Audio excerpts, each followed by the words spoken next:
Alright, we're back with another long format video about the demo board. And the reason we're doing this is because I think there's finally been enough changes, and I mean, it's not even been that long, but there's been enough changes that it's worth doing another long format video update. So let's just come down here and take a look. You'll probably notice a few changes.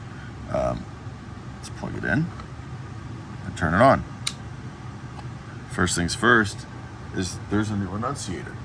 So previously it had a Mircom Annunciator, and it's a cool little Annunciator, but well, first of all, it had these two I wasn't even using.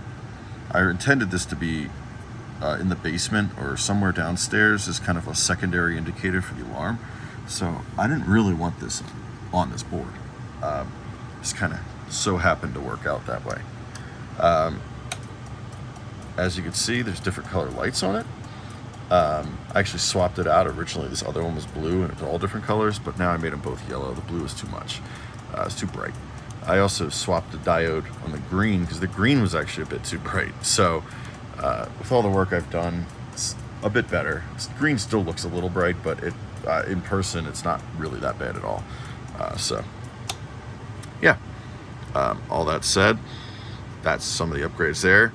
The other things to make note of is these switches here. So when they're down, see there's nothing. When they're in the middle, I guess I'm only really turning this one on, so I don't have to do the other one. When it's up, well, it's choking a little bit. The reason that is because this is not a high enough voltage here. Let's turn this up. It should be 24 volts. Alright, so when it's up, it's taking the input and putting it here. When it's down, it's going to take the auxiliary input, which is what these two are, and feed it in. So right now I just have a little Y cable here. It's both coming from here, which is set to 6 volts. Now, I'm not really going to use it on both of these, but the Y cable is just to make it easier. But what that lets you do, if you put this in the, down position actually for this, then plug this in.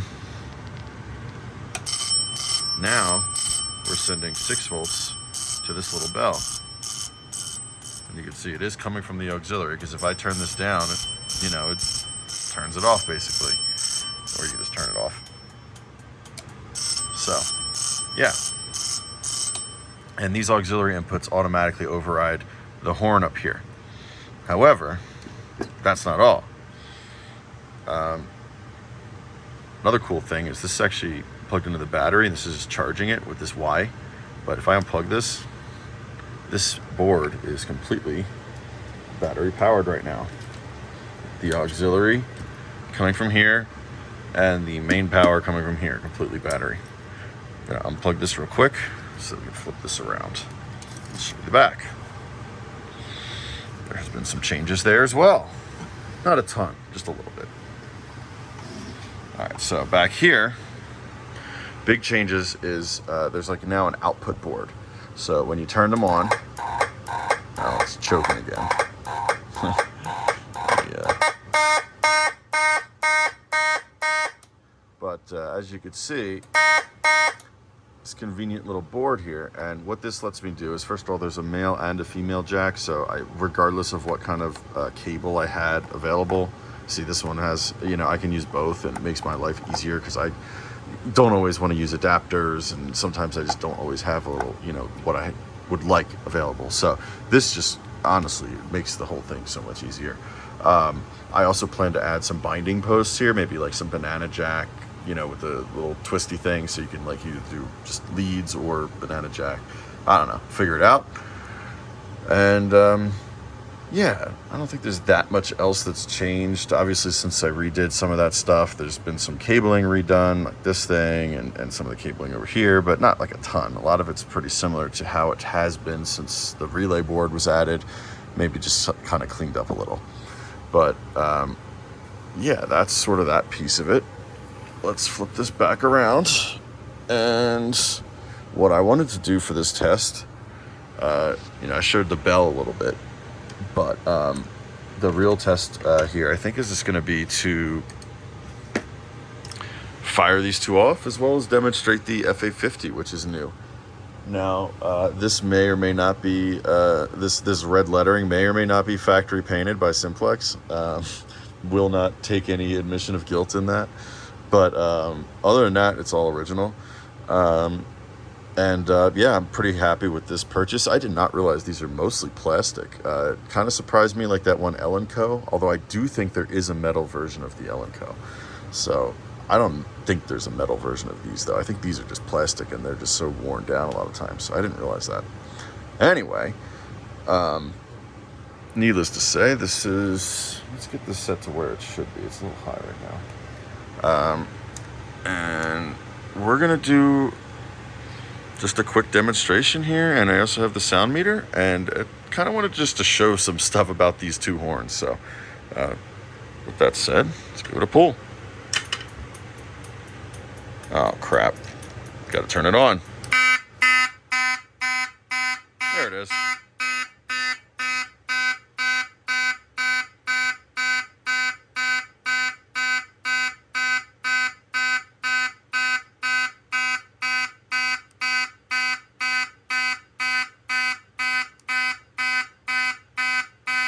See, this is not the loudest horn in the world. These Wheelocks, they just, they're not the most reliable horns either, for better or worse. That said, turn that off, turn this back on. Let's just turn this on.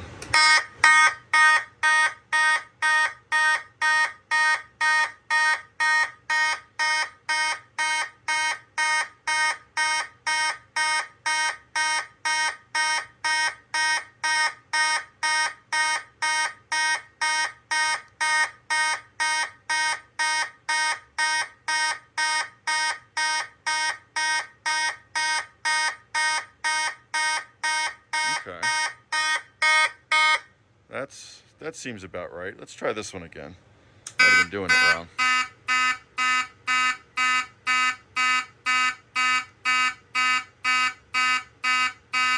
Yeah.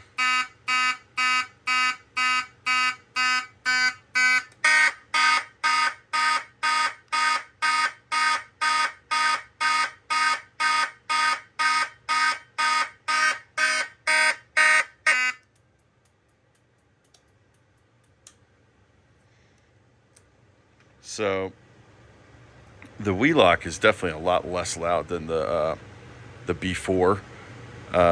One thing to note about this B4 is this is a Kid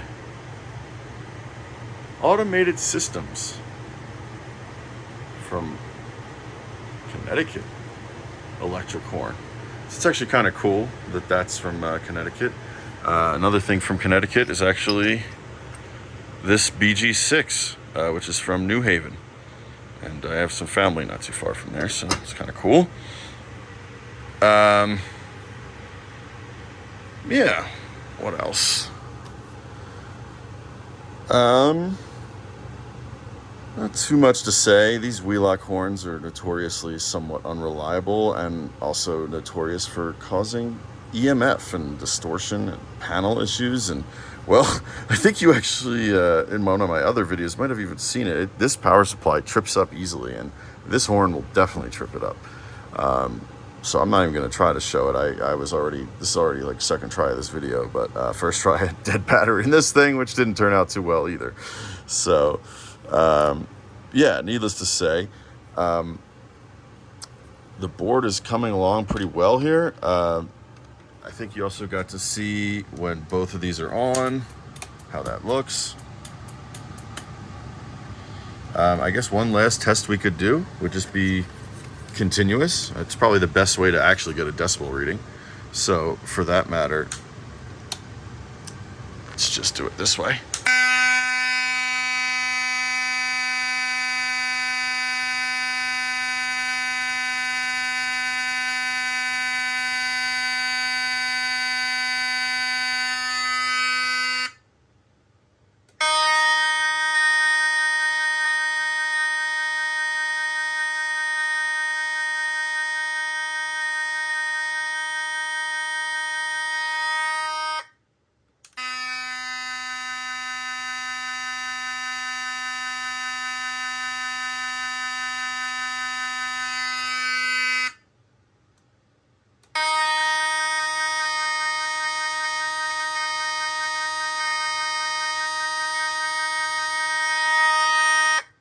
You know, these readings always surprise me a little bit because I think the lower pitched ones tend to not sound as loud.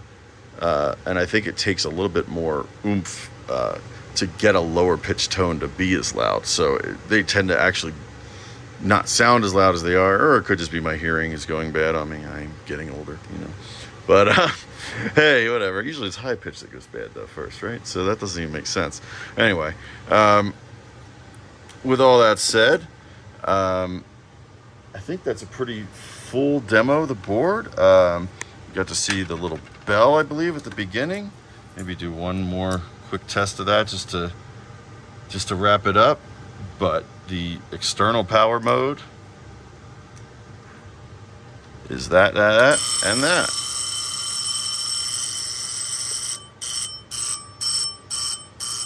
Yeah. So until next time, this is yet another revision of the dual pull demo board. Till next time, folks.